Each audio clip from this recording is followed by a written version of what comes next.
me start. I want to start by thanking Elaine. Elaine, thank you so much.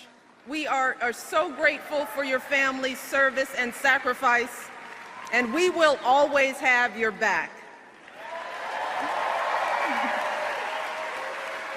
Over the past few years as First Lady, I have had the extraordinary privilege of traveling all across this country, and everywhere I've gone and the people I've met and the stories I've heard, I have seen the very best of the American spirit. I have seen it in the incredible kindness and warmth that people have shown me and my family, especially our girls. I've seen it in teachers in a near bankrupt school district who vowed to keep teaching without pay. I've seen it in people who become heroes at a moment's notice, diving into harm's way to save others, flying across the country to put out a fire, driving for hours to bail out a flooded town. And I've seen it in our men and women in uniform and our proud military families. In wounded warriors who tell me they're not just going to walk again, they're going to run, and they're going to run marathons. In the young man blinded by a bomb in Afghanistan who said simply, "I'd give my eyes 100 times again to have the chance to do what I have done and what I can still do." Every day, the people I meet inspire me. Every day they make me proud. Every day they remind me how blessed we are to live in the greatest nation on earth.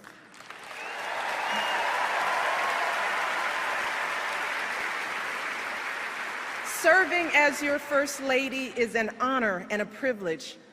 But back when we first came together 4 years ago, I still had some concerns about this journey we'd begun. While I believed deeply in my husband's vision for this country, and I was certain he would make an extraordinary president, like any mother, I was worried about what it would mean for our girls if he got that chance. Now, how will we keep them grounded under the glare of the national spotlight? How would they feel being uprooted from their school, their friends, and the only home they'd ever known? See, our life before moving to Washington was filled with simple joys.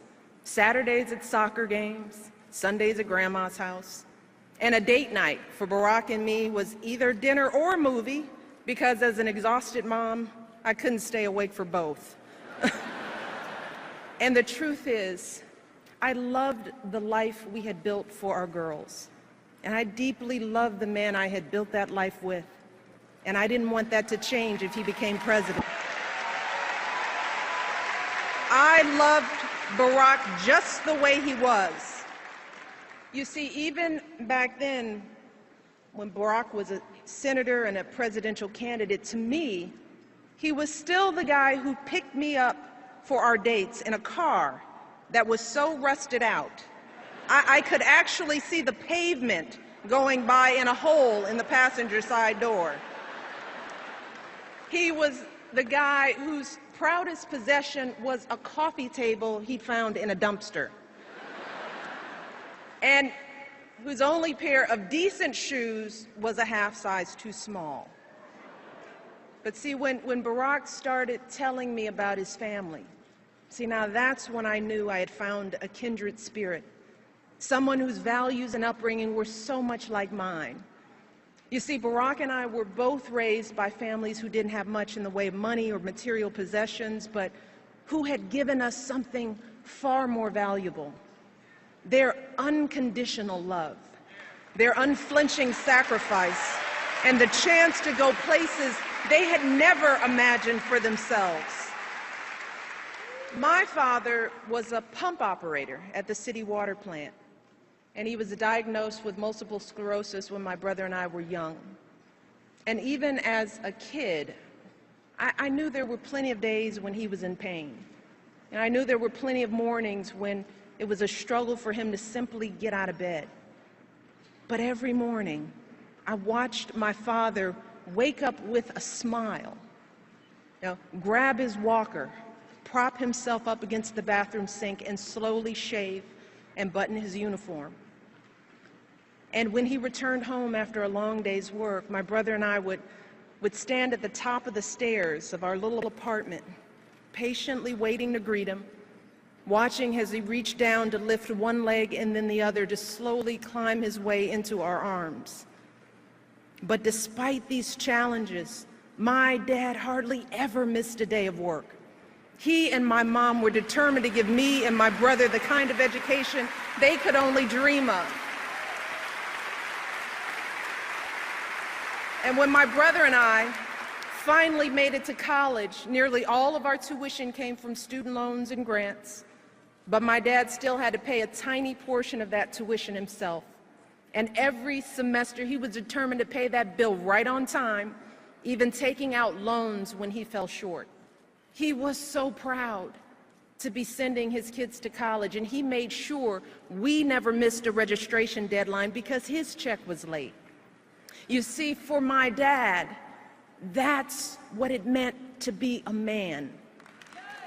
Like so many of us. That was the measure of his success in life, being able to earn a decent living that allowed him to support his family. And as I got to know Barack, I realized that even though he had grown up all the way across the country, he'd been brought up just like me. Barack was raised by a single mom who struggled to pay the bills and by grandparents who stepped in when she needed help. Barack's grandmother started out as a secretary at a community bank, and she moved quickly up the ranks, but like so many women, she hit a glass ceiling. And for years, men no more qualified than she was, men she had actually trained, were promoted up the ladder ahead of her, earning more and more money while Barack's family continued to scrape by. But day after day, she kept on waking up at dawn to catch the bus, arriving at work before anyone else, giving her best without complaint or regret. And she would often tell Barack, so long as you kids do well, Bear, that's all that really matters. Like so many American families, our families weren't asking for much.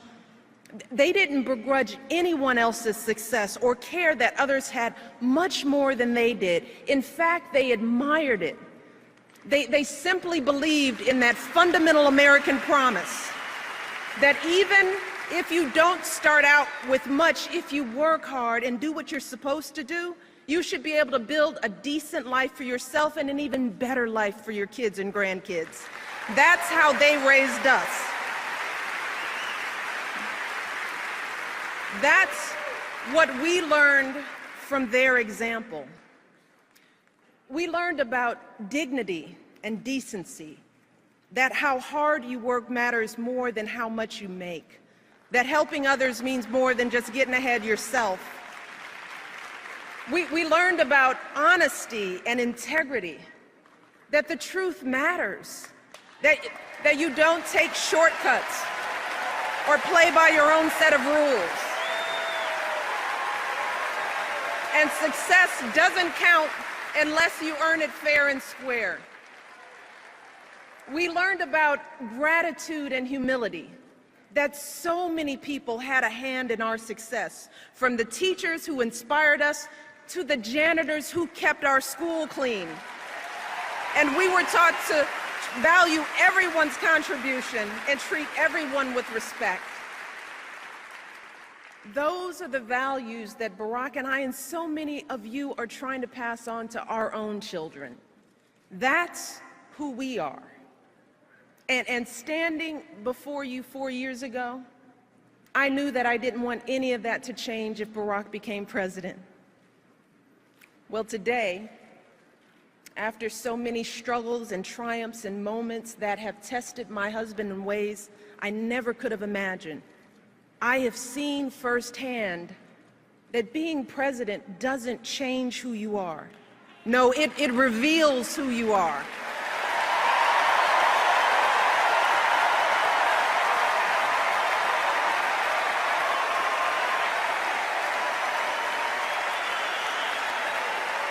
You see, I've gotten to see up close and personal what being president really looks like.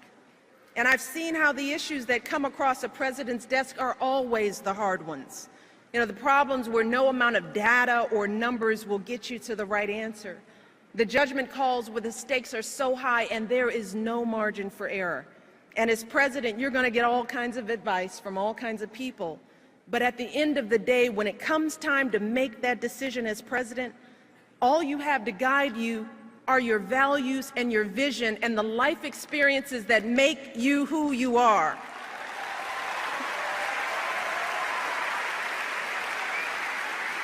So when it comes to rebuilding our economy, Barack is thinking about folks like my dad and like his grandmother. He's thinking about the pride that comes from a hard day's work. That's why he signed the Lilly-led Better Fair Pay Act, to help women get equal pay for equal work. That's why he cut taxes for working families and small businesses and fought to get the auto industry back on its feet. That's how he brought our economy from the brink of collapse to creating jobs again, jobs you can raise a family on, good jobs, right here in the United States of America.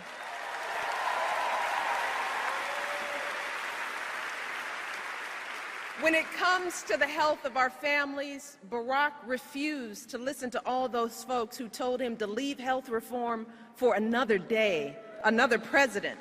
He didn't care whether it was the easy thing to do politically. No, that's not how he was raised. He cared that it was the right thing to do.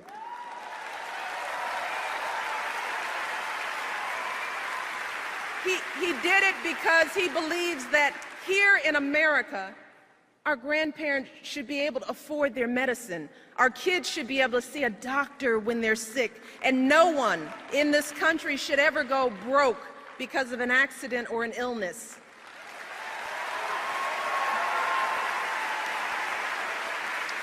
And he believes that women are more than capable of making our own choices about our bodies and our health care.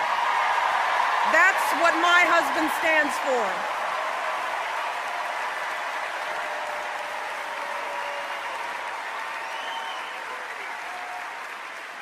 When it comes to giving our kids the education they deserve, Barack knows that, like me and like so many of you, he never could have attended college without financial aid. And believe it or not, when we were first married, our combined monthly student loan bill was actually higher than our mortgage. Yeah, we were so young, so in love, and so in debt. And that's why Barack has fought so hard to increase student aid and keep interest rates down, because he wants every young person to fulfill their promise and be able to attend college without a mountain of debt. So in the end, for Barack, these issues aren't political. They're personal, because Barack knows what it means when a family struggles. He knows what it means to want something more for your kids and grandkids. Barack knows the American dream because he's lived it. And he wants everyone in this country, everyone, to have the same opportunity, no matter who we are or where we're from or what we look like or who we love.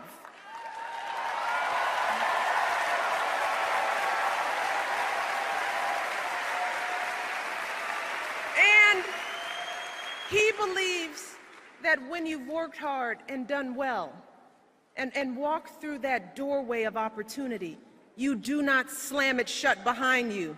No, you reach back and you give other folks the same chances that help you succeed.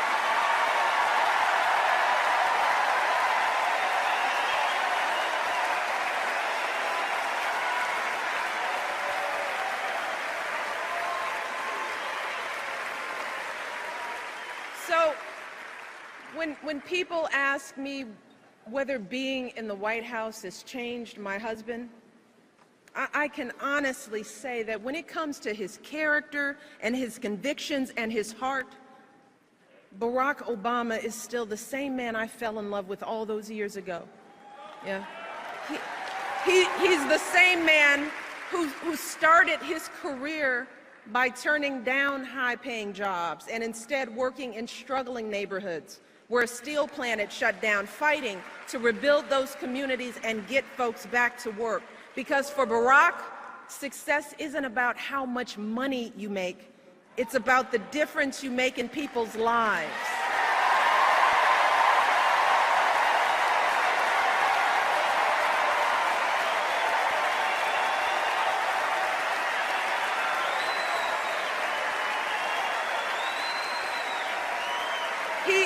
He's the same man. He's the same man when our girls were first born would anxiously check their cribs every few minutes to ensure that they were still breathing, proudly showing them off to everyone we knew. You see, that's the man who sits down with me and our girls for dinner nearly every night, patiently answering questions about issues in the news, strategizing about middle school friendships. That's the man I see in those quiet moments late at night, hunched over his desk, poring over the letters people have sent him. The letter from the father struggling to pay his bills, from the woman dying of cancer whose insurance company won't cover her care, from the young people with so much promise but so few opportunities. And I see the concern in his eyes, and I hear the determination in his voice as he tells me, "You won't believe what these folks are going through, Michelle. It's not right. We've got to keep working to fix this. We've got so much more to do."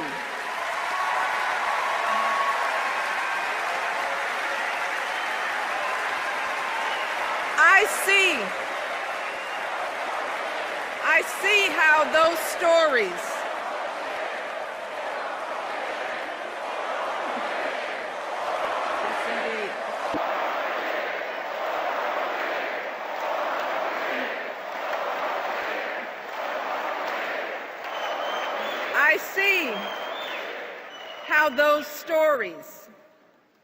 our collection of struggles and hopes and dreams, I see how that's what drives Barack Obama every single day. And I didn't think that it was possible, but let me tell you, today, I love my husband even more than I did 4 years ago, even more than I did 23 years ago when we first met. Let me tell you why. See, I love that he has never forgotten how he started. I love that we can trust Barack to do what he says he's going to do, even when it's hard, especially when it's hard.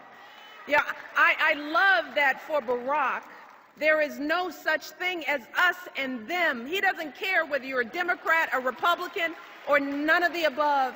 He knows that we all love our country, and he is always ready to listen to good ideas. He's always looking for the very best in everyone he meets. And I love that even in the toughest moments, when we're all sweating it, when we're worried that the bill won't pass and it seems like all is lost. See, Barack never lets himself get distracted by the chatter and the noise. No, just like his grandmother, he just keeps getting up and moving forward with patience and wisdom and courage and grace.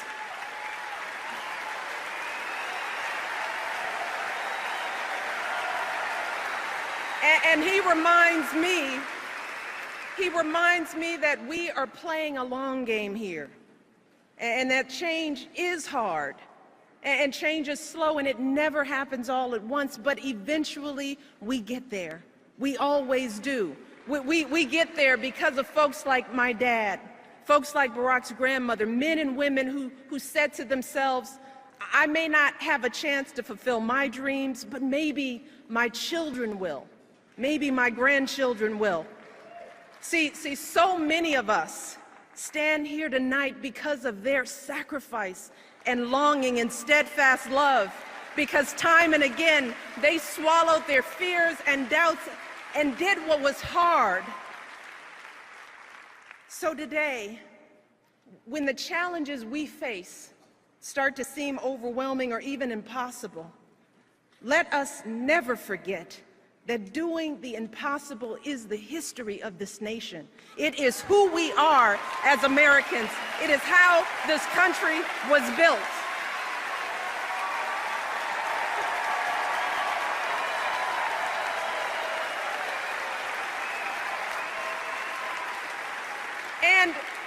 And if our parents and grandparents could toil and struggle for us, if they could raise beams of steel to the sky, send a man to the moon, connect the world with a touch of button, then surely we can keep on sacrificing and building for our own kids and grandkids, right?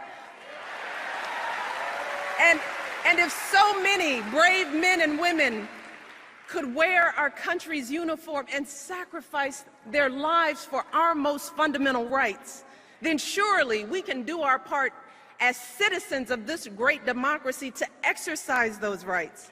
Surely we can get to the polls on Election Day and make our voices heard.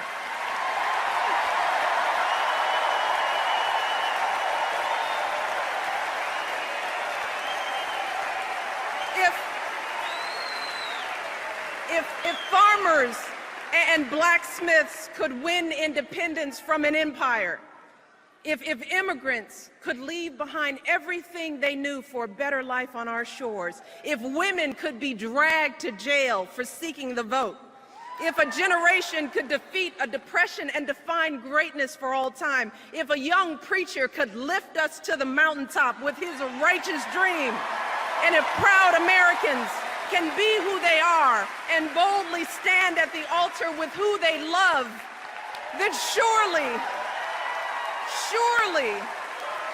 we can give everyone in this country a fair chance at that great American dream.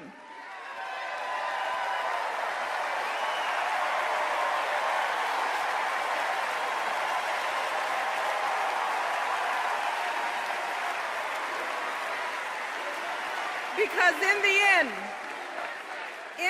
end, more than anything else, that is the story of this country. The story of unwavering hope grounded in unyielding struggle. That is what has made my story and Barack's story and so many other American stories possible. And let me tell you something, I say all of this tonight, not just as First Lady, no, not just as a wife. You see, at the end of the day, my most important title is still Mom-in-Chief.